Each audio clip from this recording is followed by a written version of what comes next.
Welcome back. Now we're going to be looking at the effects of the Apapa gridlock. This gridlock has affected a lot of businesses and created security problems in this area. It has also affected the Lagos Waste Management Authority from carrying out its duties in that axis. Last year, the Seaport Terminal Operators Association of Nigeria, STOAN, called on the federal government to take urgent steps and resolve the protracted Apapa gridlock, stressing that the economy was losing about 20 billion naira daily as a result of this situation. Whoa, that's a lot of money in one day. And this has been going on now for years. Well, we have the CEO of the Waste Management Authority, Mr. Ola Oresonya, with us. Good morning. Good morning. And we also have a road safety expert, Mr. Patrick Adenusi, as well as Mr. Remy Ogungbemi of the Association of Maritime Truckers. Thank you very much for coming along. Now, let me begin with the road safety expert. We've had this gridlock now for what? Going on 4 years, and it just seems to be intractable. To your mind, what seems to be the basic reason why we can't seem to do anything about this?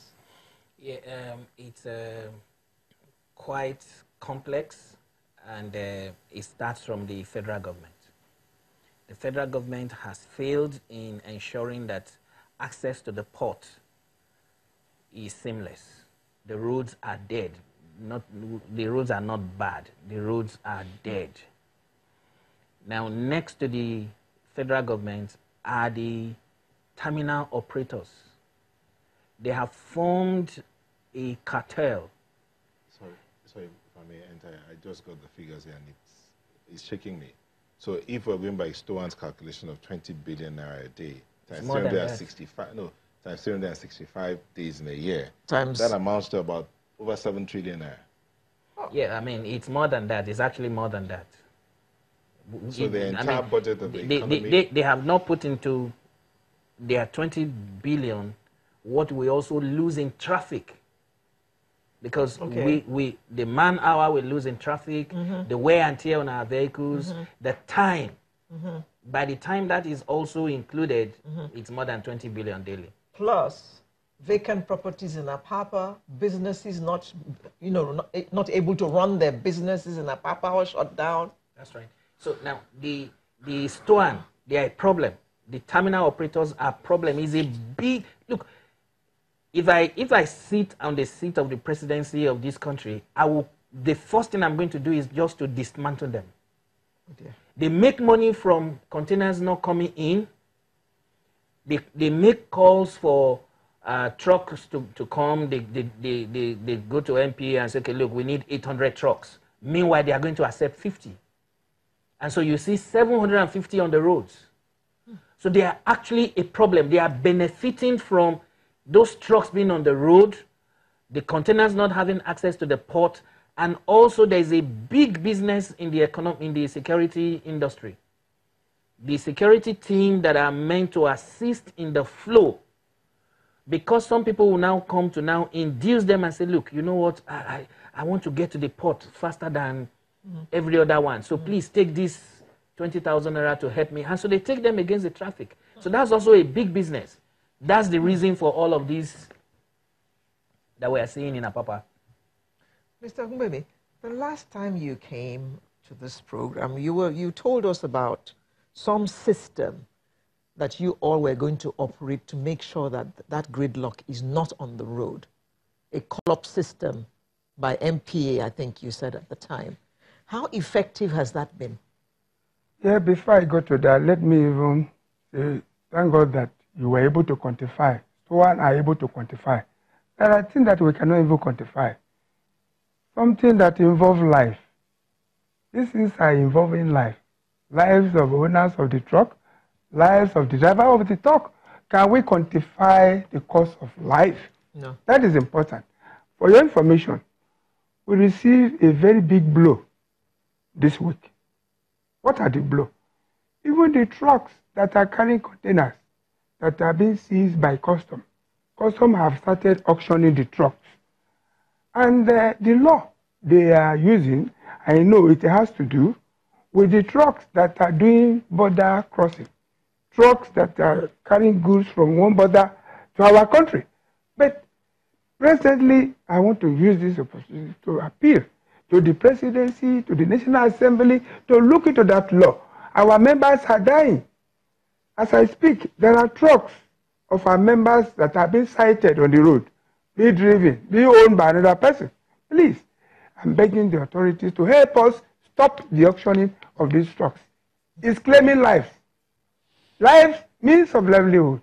And about the gridlock, as you mentioned, you see, the basis for the whole problem has to do with the fact that infrastructure that we are having presently can no longer accommodate the volume of the activities that we are giving to the infrastructure. What do I mean? Goods that are coming to the ports are increasing, vehiculars are increasing, other businesses are increasing, population are increasing, and the infrastructure that are supposed to expand with all those increases remain stagnant. Tell me, how can there be sanity? How can there be orderliness? No, not until when we look for how to expand the necessary infrastructure that will accommodate all those increases. Yes, you talk of call-up.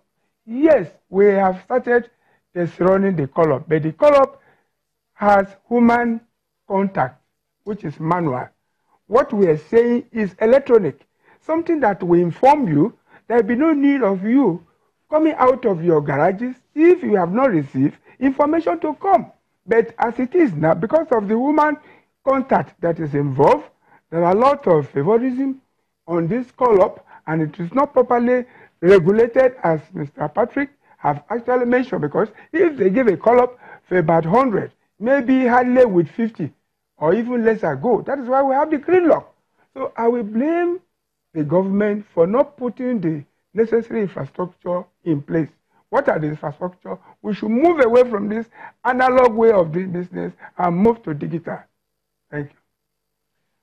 Mr. Resaya, your agency has cried out that you can't even get to Apapa to do your duty. And as a result of your inability to achieve that, life in Apapa has become a misery. People are dying from, diseases contracted from the stagnant refuse and stuff like that. So you have called out. Has anybody listened to you? Has anybody reacted to your call? Well, so far I have not seen anything. We're yet to see any response from any quarters. And what I see daily on the Apapa is very, very sad. That this is a prime location, the economic hub of the nation. And what you see there as an environmentalist is frightening. And if you don't do anything right now, all these other things we are talking about will be nothing by the time you have an outbreak of epidemic in that area. It will be so sad to see all these drivers and their motorboys defecating right on the street. They stay on the street for days.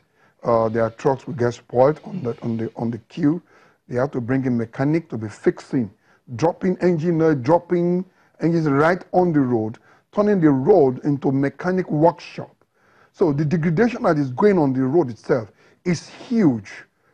You can imagine acid from batteries. You have battery chargers all over the area. The acid getting, you have a spills on the bitumen, eating up the entire bitumen. The government is spending billions to repair the road, and we daily destroy that same road. The bitumen have been eaten up. People, they don't toilet facility for them. They urinate, they defecate right on the road.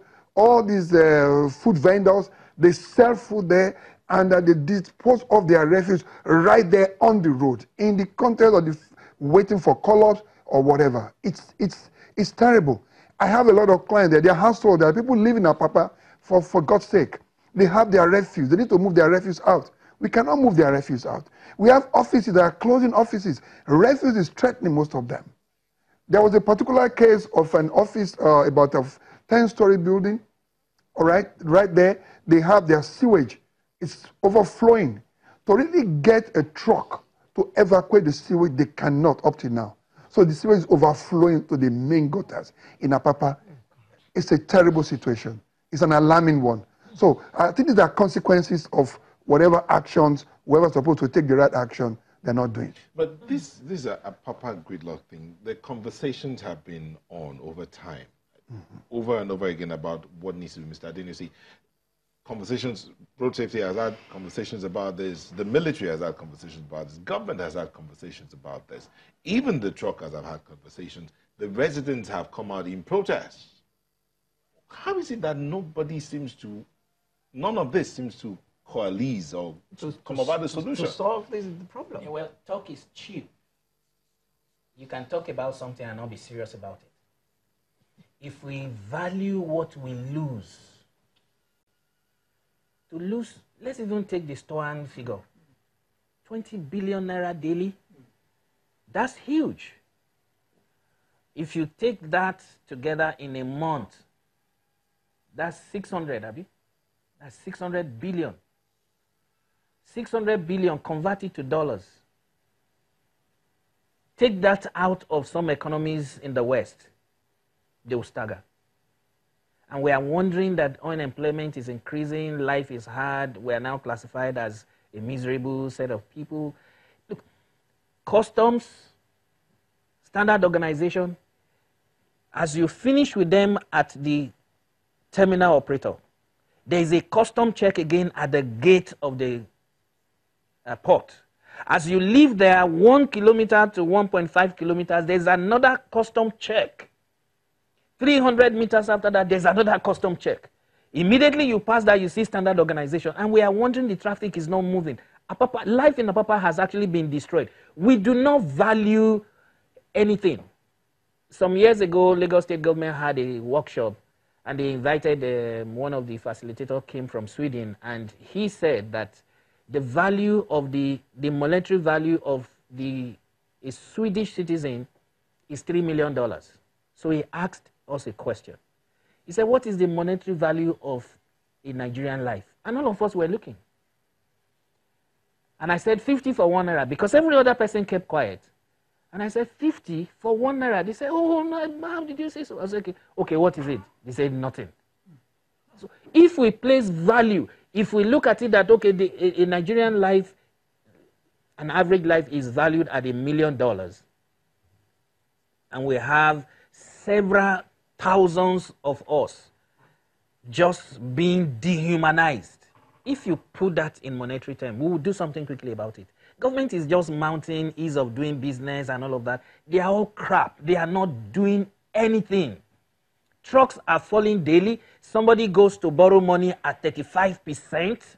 He brings the goods. The good cannot get to destination. The truck falls off and the goods are destroyed. They are in debt. Just put about 2, 3, 4 more years now. You'll be seeing people walking on the street and some will just be falling and we'll be wondering. They are not epileptic. It is what we have made the environment to look like. You know, you've talked about, you said government.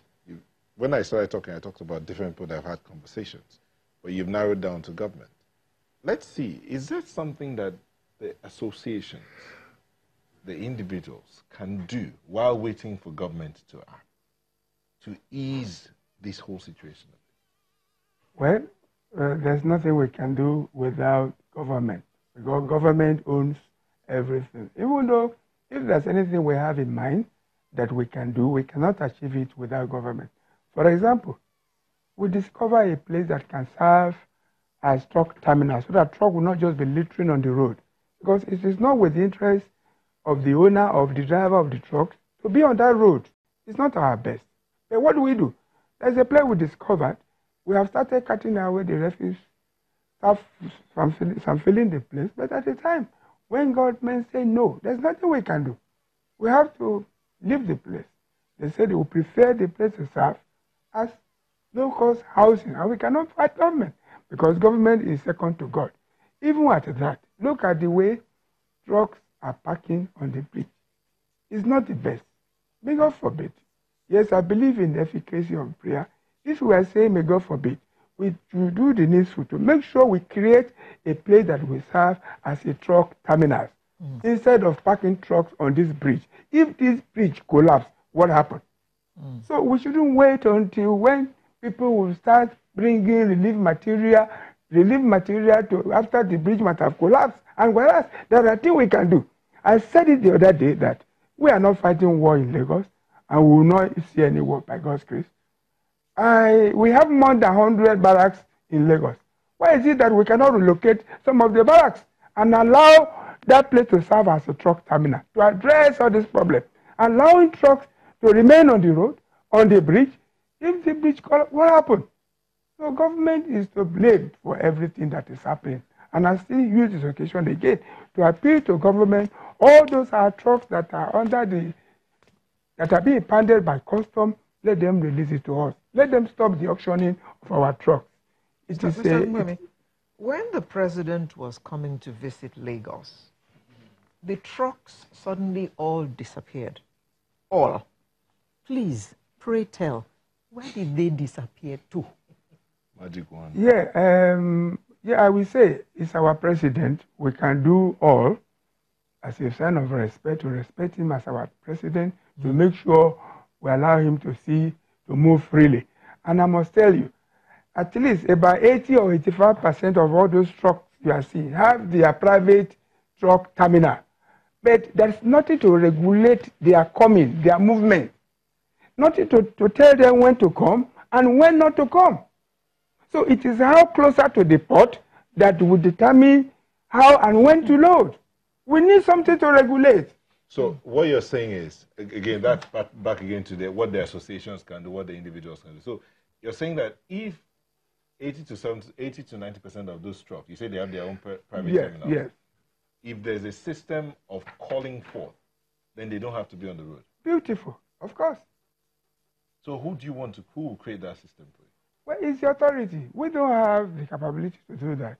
There's a port authority. Yeah, the port authority, that is government that can do it in collaboration with the state government, so that there will be a kind of electronic billboard that will be indicating for you to know when it is your turn. Even though if you are not within the port environment, you can call somebody that is there, help me check the board. When is my time?